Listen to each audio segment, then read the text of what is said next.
He is indeed Lord, the perfected one.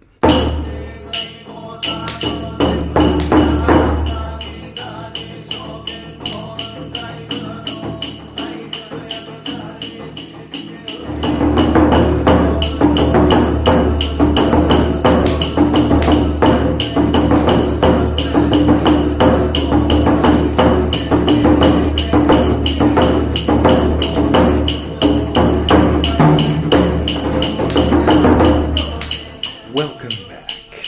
This is Buddhist Books Podcast, episode 266, TIPIṭAKA, part 175, in which I will continue reading aloud from the TIPIṭAKA. Today it's Mahāvagga VI. Mahāvagga's great division comes after the rules for monks and the rules for nuns in the way I have it arranged, the first basket of the three of pre-sectarian early Buddhism. I try to stick to the reading, but I wanted to, and I had actually decided I wasn't going to talk about it, but I'm going to talk about it anyway. There's a phenomenon where people are overly critical of those who are learning about Buddhism, or they're falling in love with Buddhism for the first time, and they know the Four Noble Truths, and they know the Eightfold Path, and I would say that that's enough. I would say that if they say that in Buddhism there's no God and there's no gods, that people for whom Buddhism includes gods should stay silent and let them get into Zen. Hello. I mean, there's more than one type of Buddhism, and I'm the first to admit that I'm very ignorant, and I know what my dad taught me, and he was sort of Vajrayana oriented. But I'm diving into the original scriptures so that I can get an idea of what Theravada Buddhism is, and then I'll dive into Mahayana, and God willing, I should live enough years to arrive at Vajrayana. That's the approach that I'm taking. But it makes me sad to see people slinging mud at other people and missing the point entirely. And I would just say that if you have a love of a particular form of Buddhism, and someone else is developing a love for a different form of Buddhism, let it go, man. I mean, honestly, as part of your path, I think letting it go would be the right move. All right. That's the end of my personal monologue that I wanted to get off my chest before I began today's reading. I'm sorry, it's unusual for those who are watching this for the first time. We normally just stick to the reading and have a little bit of light commentary about the reading. So, we'll do that moving forward for the next 100 episodes, let's say. Or at least 20. And now we will pick up right where we left off with the reading. If you would like to explore the TIPIṭAKA playlist or start at the beginning, you can click right there. By the way, if you were wondering why it said 911 over here at the beginning like this, it's because I have a playlist of all my videos that are on YouTube on all my various channels, and this is number 911 on that playlist. Not necessarily in chronology, but it's my 911th video that I'm adding to that playlist, but it's sorted by popularity, so the videos with more views are toward the top. This is the playlist. Okay, so if you would like to see some of my other things, there that is. Here we go. Now at that time, the householder Mendaka lived in the town of Bhadia. He came to have this kind of eminence in psychic power. Having washed his head, having had a granary swept, he sat down just outside the door, and a shower of grain, having fallen down through the air, filled the granary. His wife came to have this kind of eminence and psychic power, having sat down beside only one bowl of the capacity of an Ataka. There's a footnote. Never mind the footnote. And one helping of curry and condiments. She served food to slaves. What was the thing back then? Some people translate as servants, but they didn't get paid, so it's more honest to translate it this way. But it's 2,600 years ago. Workmen and servants, they probably got paid. Not until she got up was it exhausted. Oh, okay. She continued serving food to everybody, and it just came out of the year. That's a useful gift to have, I would say. His son came to have this kind of eminence. Oh, okay. This kind. I should be emphasizing the word this. They all had different kinds. The husband had one kind. The wife had this kind. Now, son had this kind of psychic power. Having taken hold of only one purse containing 1,000, he gave 6 months' wages to (parentheses) each and (parentheses) slave. Oh, they get wages? Then call them something else, guys. Workman and servant. Not until he removed his hand was it exhausted. His daughter-in-law came to have this kind of eminence and psychic power. Having sat down beside only one basket of the capacity of 4 donas, she gave 6 months' food to (parentheses) each and (parentheses) slave, workman, and servant. Not until she got up was it exhausted. His slave came to have this kind of eminence and psychic power. When he plowed with one plowshare, 7 furrows came from (parentheses) it and (parentheses). King Senia Bimbisara of Magad heard they say that the householder Mendaka is living in our kingdom in the town of Bhadia. He has this kind of eminence and psychic power. 3 dots. And then they repeat everything that they said before. Thank you, Polytech Society, for not making us read all of that again. All right. When he plows with one plowshare, 7 furrows come from it. That's how it ends. Then King Senia Bimbisara end quote. Then King Bimbisara of Magad addressed a certain chief minister who was concerned with all the affairs, saying, quote, "It is said, my good man, that the householder Mendaka is living in our kingdom, in the town of Bhadia. He has this kind of psychic power. Having washed his head, 3 dots. 7 furrows come from (parentheses) it and (parentheses). Go along, my good man, and find out. When you have seen, it will be the same as if I myself saw." End quote. Quote, "So be it, your majesty." End quote. These ancient Bihari ascetics sound very British, don't they? And that chief minister, having answered King Senia Bimbisara of Magad in assent, marched forth for Bhadia with a 4-winged army, meaning elephants, horses, chariots, and infantry. That's okay. Those are the 4.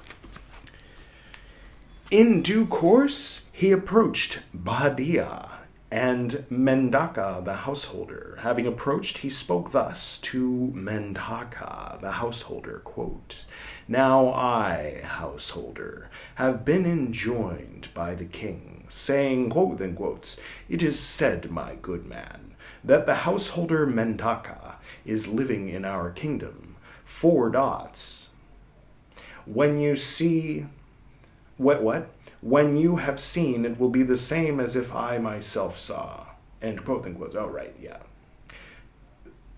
"Let us see, householder, your eminence in psychic power." End quote. Then the householder, Mendaka, having washed his head, having had a granary swept, sat down outside the door. And a shower of grain, having fallen down through the air, filled the granary. quote, "Your eminence in psychic power has been seen, householder. We will see your wife's eminence in psychic power." End quote.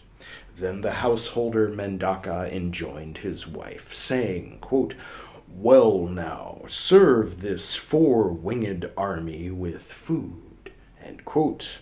Then the wife of Mendaka the householder, having sat down beside only one bowl of the capacity of an Atthaka, and one helping of curry and condiments, served food to the four-winged army. Not until she got up was it exhausted. End quote. "Your wife's eminence in psychic power has been seen, householder. We will see your son's eminence in psychic power."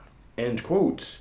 Then the householder Mendaka enjoined his son, saying, quote, "Well now, my dear, give this four-winged army 6 months' wages." End quote.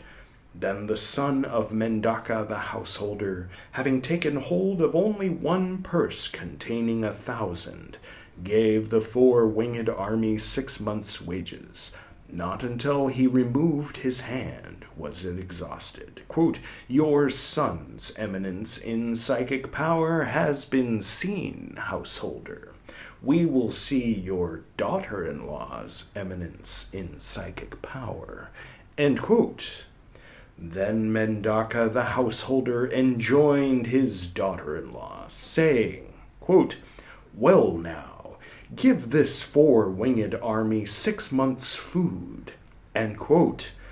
Then the daughter-in-law of Mendaka the householder, having sat down beside only one basket of the capacity of 4 donas, gave 6 months' food to the four-winged army.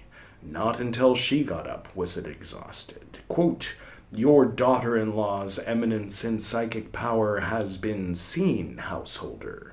We will see your slave's eminence in psychic power." End quote. Quote, "Our slave's eminence in psychic power, sir, can be seen in the field." End quote. Quote, "Enough, householder. Your slave's eminence in psychic power has been seen." End quote. Then that chief minister went back again to Rajagaha with the four-winged army, and approached King Senia Bimbisara of Magad. Having approached, he told this matter to King Senia Bimbisara of Magad. Then the Lord, having stayed in Vesali for as long as he found suiting, set out on tour for Badia with the large order of monks, together with the 1,250 monks. Then the Lord, walking on tour, in due course arrived at Badia. The Lord stayed there in Badia, in the Jatiya grove. Then the householder Mendaka heard, quote, "Verily, the recluse Gautama, the son of the Sakyans, who has gone forth from a Sakyan family, has reached Badia, and is staying at Badia in the Jatiya grove. A lovely reputation has gone forth concerning Lord Gautama thus. He is indeed Lord, the perfected one, fully awakened one, endowed with knowledge and conduct, welfarer, knower of the worlds, unrivaled charioteer of men to be tamed, teacher of devas and mankind, the awakened one, the Lord. Having realized by his own super-knowledges, he makes known this world with its devas, with its maras, with its brahmas, a race with recluses and brahmins, with devas and men. He teaches Dhamma, lovely at the beginning, lovely in the middle, and lovely at the ending. He explains with the spirit and the letter the Brahma life, completely fulfilled, and wholly pure. Good indeed it were to see perfected ones like this." End quote. Then the householder Mendaka, having had many magnificent vehicles harnessed, having mounted a magnificent vehicle, went off with the magnificent vehicles from Padilla to see the Lord.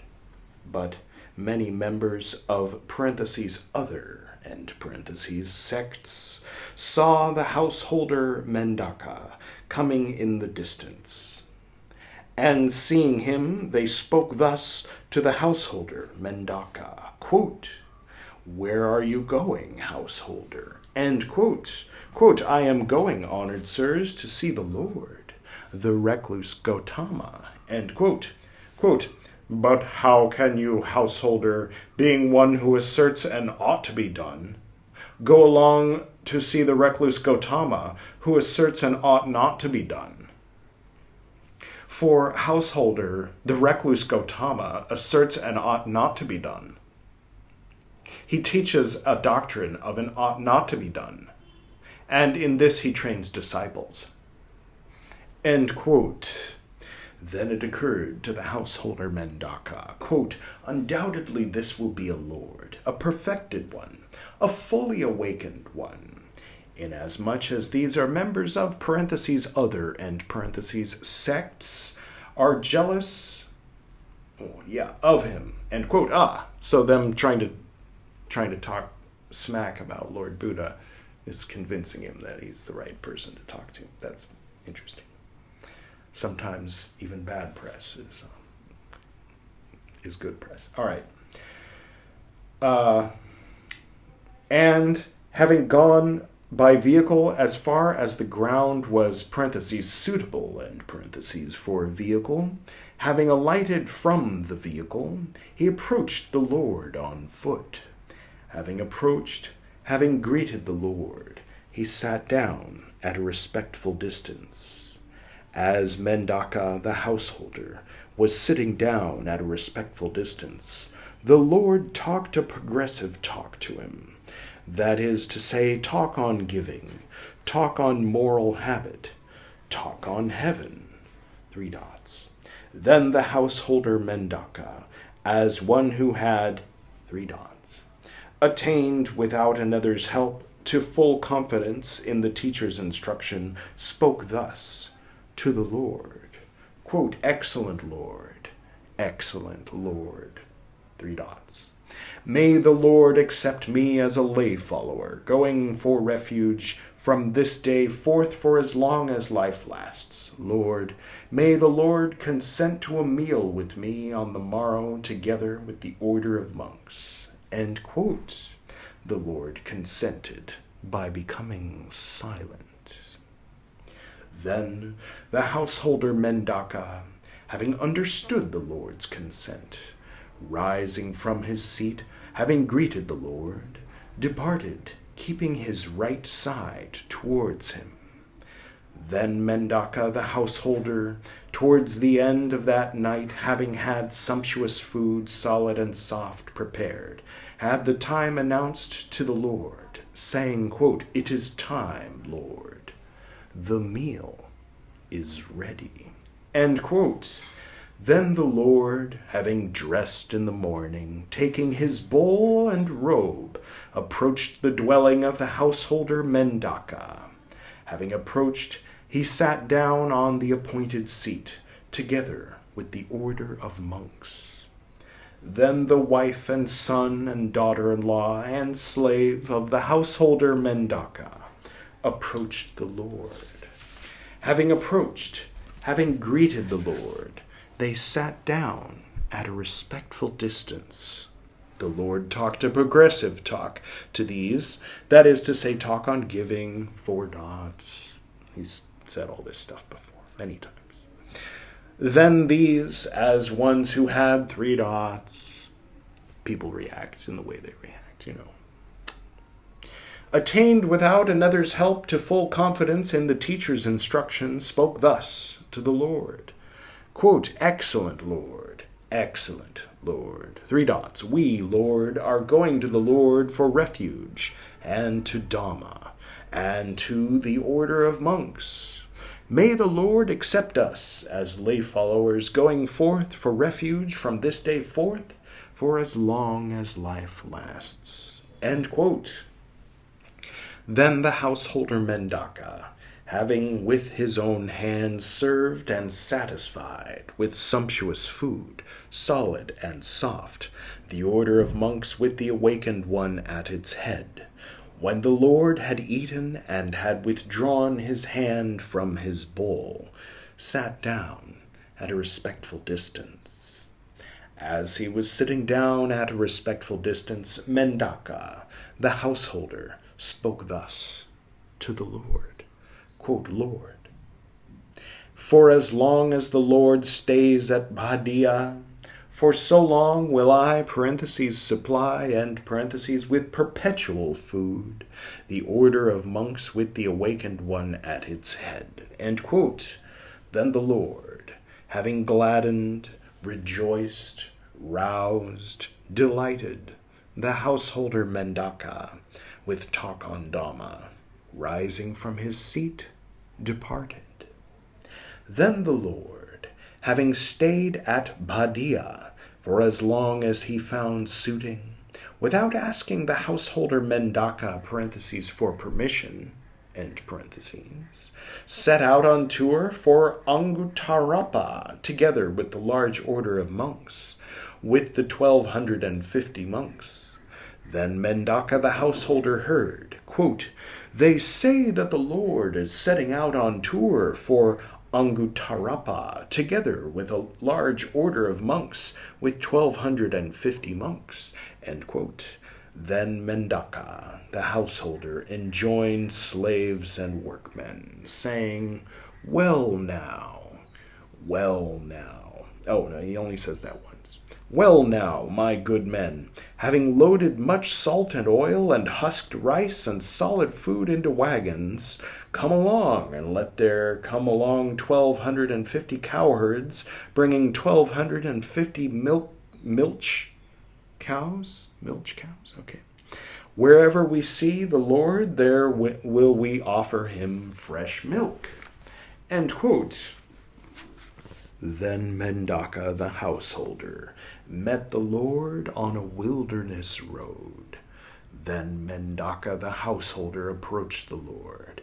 Having greeted the Lord, he stood at a respectful distance. As he was standing at a respectful distance, Mendaka, the householder, spoke thus to the Lord, quote, Lord, may the Lord consent to a meal with me on the morrow together with the order of monks. End quote. The Lord consented by becoming silent. Then Mendaka the householder, having understood the Lord's consent, having greeted the Lord, departed, keeping his right side towards him. Then Mendaka the householder, towards the end of that night, having had sumptuous food, solid and soft, prepared, had the time announced to the Lord, saying, quote, it is time, Lord, the meal is ready. End quote. Then the Lord, having dressed in the morning, taking his bowl and robe, approached the food distribution of Mendaka the householder. Having approached, he sat down on the appointed seat, together with the order of monks. Then Mendaka the householder enjoined the 1,250 cowherds, saying, quote, well now, my good men, let each one, of you, having each taken a milch cow, look after a monk, and we will offer them fresh milk. End quote. Then Mendaka the householder with his own hand served and satisfied the order of monks with the awakened one at its head, with sumptuous food, solid and soft, and offered them, fresh milk. The monks, being scrupulous, did not accept the milk. The Lord said, quote, accept it, monks. Make use of it." End quote. Then Mendaka the householder, having with his own hands served and satisfied the order of monks with the enlightened one at its head, with sumptuous food, solid and soft, and with fresh milk, when the Lord had eaten and had withdrawn his hand from his bowl, sat down at a respectful distance. As he was sitting down at a respectful distance, Mendaka the householder spoke thus to the Lord, quote, "There are, Lord, wilderness roads with little water, with little food. It is not easy to go along them without provisions for the journey. It were good, Lord, if the Lord allowed monks provisions for the journey." End quote. Then the Lord, having gladdened, rejoiced, roused, delighted the householder Mendaka with talk on Dhamma, rising from his seat, departed. Then the Lord, on this occasion, having given reasoned talk, addressed the monks, saying, quote, "I allow you, monks, 5 products of the cow: milk, curds, buttermilk, butter, ghee. There are, monks, wilderness roads with little water, with little food. It is not easy to go along them without provisions for the journey. I allow you, monks, to look about for provisions for a journey.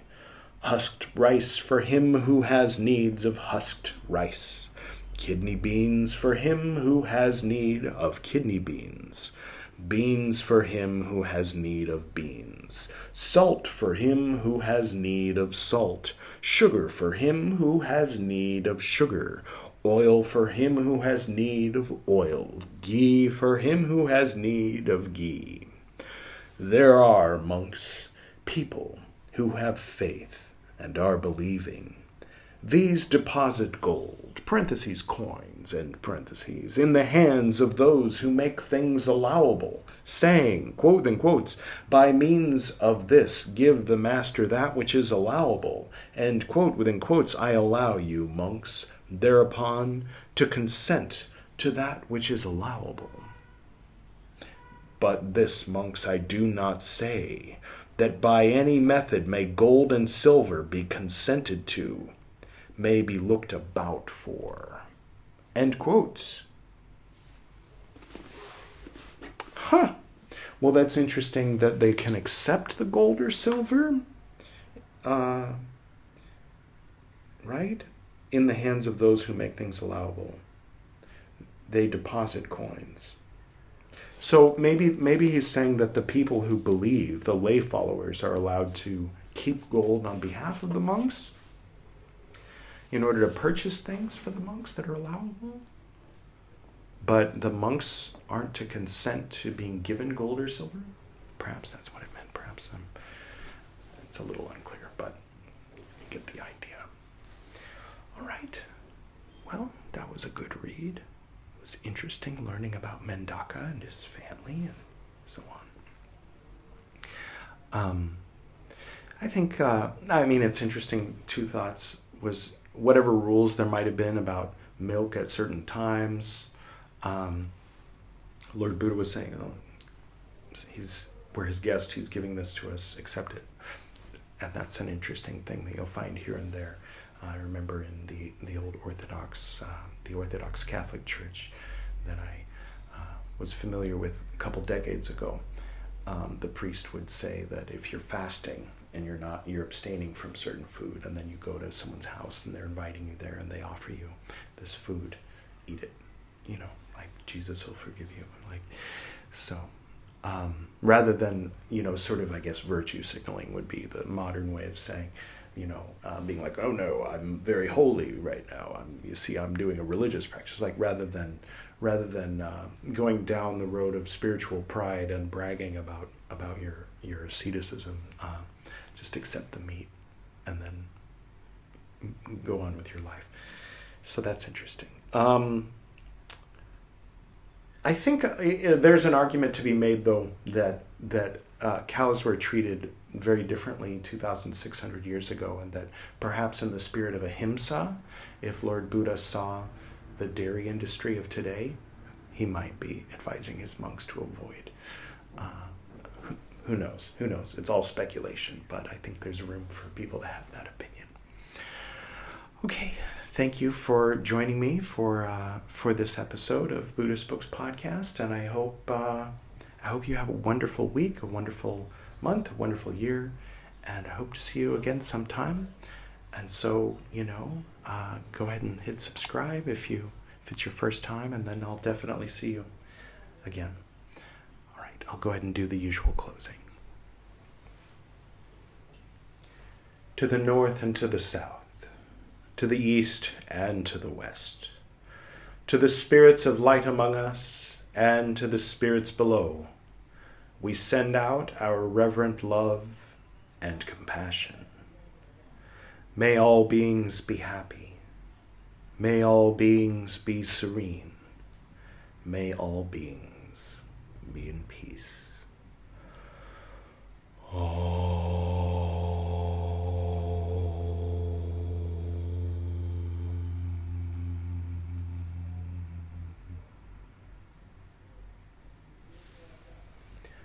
Until next time.